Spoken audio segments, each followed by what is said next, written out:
ጀላችን መጣው ታሪክ የኢትዮጵያን ወይም ደግሞ የአቢሲኒያን ሙሉ ህዝብ ከኦርቶዶክስ እምነት ወደ ካቶሊክ እምነት ለመቀየር የሞከረው ንጉስ አጼ ሱስንዮስ በ17ኛው ክፍለ ዘመን የተነሳው አጼ ሱስንዮስ ታሪክ ነው። አጼ ሱስንዮስ ማለት ነው ከከዝኑ ከሆነው ንጉስናን ወሰደ፣ ነገሰ።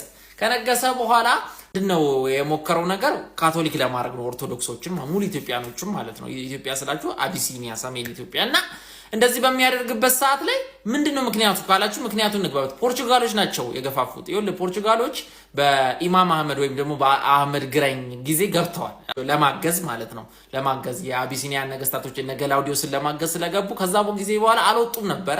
ሃይማኖታቸውንም እያስተማመሩ ፖለቲካ ውስጥ እየገቡ እየፈተፈቱ ነበረ ማለት ነውና በዚህ ሳሊ ሱስንዮስ ነገሰ። ሱስንዮስ ሲነግስ እናግዛለን እንረዳሃለን ምናምን አሉትና በቃ ሱስንዮስ ልቡ ተንጠለጠለ። አረብ ያግዙኝ ያበደ ነው ምናምን ብሎ ማለት ነው።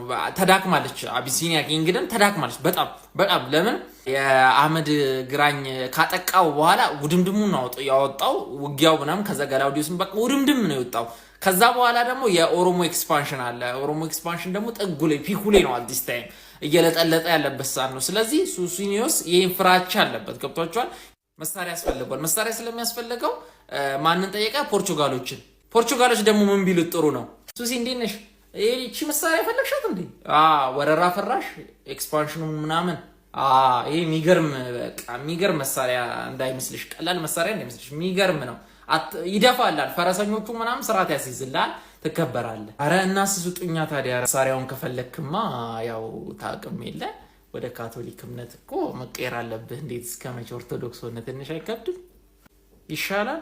አረ ምን እንደዚህ ያሰጡኝም? እንዲሁማ ባዶ በባዶማ ምንም ነገር አይሰጥም። አንተ ይገባ የለ እንዴ? አራዳ ልጅ አይደለ እንዴ? ፖለቲካ በደንብ የጠጣ ሰው አይደለ እንዴ? እሺ ካላችሁ ምን አደርጋለሁ? ግን ከዛ ተሰጡኛላችሁ አይደለ? አጥሱኝም። በቃ ካልጣሳችሁኝማ በቃ ምን ችግር አለ አለላችሁና እንዳለ ህዝቡ ነው ተነስቶ ካቶሊክ ካሉ ናችሁ ብሎ ሱስንዮስ እልም ታዛ ህዝቡ ደግሞ እንዴ ነው ካቶሊክ ምን ሆነዋል? ሚስቱ ልጆቹ ሁላ ተቃወሙት ማለት ነው። እና አብዳሉ እንዴ እኛን ሰማ ምናምን አለ ነው አለ ነው ከህዝቡ ጋር በለው ይሄን ቄስ ሸከሸከው ነው ማለት ነው። ለአመት ባል እንደዚህ አይታረድም ሰው ተሰልፎ ነው ሰው የታረደው። ቁጥሩ እንደዚህ ልላችሁ አልችልም። እየሄደ ይታረድላል። ደግሞ አንዳንዱ ደግሞ ጭራሽ የታለ እረዱኝ የታለ ብሎ ይላል ማለት ነው። በዚህ ደረጃ በጣም ብዙ ሰው ከተገደለ ከታረደ በኋላ ሚስቱና ልጁ አበደበት ፋሲለደስ ማለት ነው። ነሳና ምንድነው አንተ አረባ ክላሽ በል ምን ሆነ ነው? ህዝቡን ፈጀው። ህዝቡ በቃ አይፈልግም እሺ አይልህም አለው። ከዛ በኋላ ላይ እሱ ከክፋት አይደለም ባይዘ ሱስንዮስ ከክፋት አይደለም፣ በቃ ለሀገሩ ጥቅም ፈርቶ ነው። ገብቷቸዋል። ነገ ሌላ እንደ ኢማም አህመድ አይነት ኃይለኛ ፓወርፉል ሰው በአካባቢ ላይ ከተነሳ ያጠፋናል ከሚል ፍራቻ ነው እንጂ ከንትል አይደለም። ሱስንዮስ ከጭካኔ ወይ እንትን አይደለም።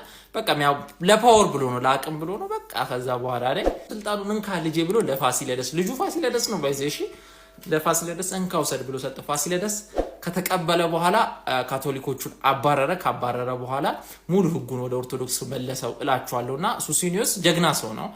ለሀገሩ በማሰብ ነው፣ ከክፋት አይደለም። ከክፋት ሲታይበት ያለው ብዙ ጊዜ አይደለም። በቃ ደስ የሚል የሞከረ ያመነበትን ነገር ያው ነው። ክርስቲያን ናቸው ሁለቱም፣ ካቶሊክም ኦርቶዶክስም ያው ነው ብሎ ከክፋት አይደለም። እና ተረዱት ለማለት ያለው ፍቅር እኮ ነው።